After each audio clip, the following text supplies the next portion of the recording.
चांडिया बिरादरी जी बिंदुरन में जारी खूनी तकरार तेज थी वियो। वारे अमल थाने जी हद गोश खैर मोहम्मद बुड़ो में बरकत बुड़ो वट मेहमान थी आयल गुलाम हुसैन बीरनानी चांडियो कत्ल थी वियो।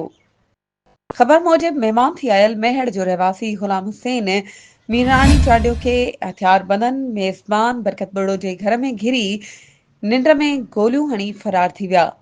जे सबब मक़तूल मौके ते ही फोत थी वियो। फोती जो लाश वारे पोस्टमार्टम लाइ वारे सिविल अस्पताल खणाए आया, जिते ज़रूरी कार्रवाई बाद वारसन हवाले कयो वियो। ॿिए तरफ़ इलाइक़ाई चोबोल मुताबिक़ वाक़ियो पुराणी दुश्मनी करार ॾिनो पियो वञे।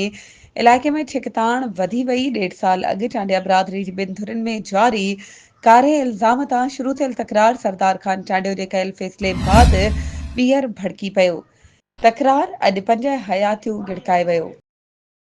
वधीक ख़बरुनि ऐं अपडेट्स जे लाइ असांजे चैनल खे सब्सक्राइब कयो ऐं हा बेल आइकन खे प्रेस करणु न विसारिजो त जीअं असांजी हर नई अचण वारी वीडियो तव्हां ताईं पहुची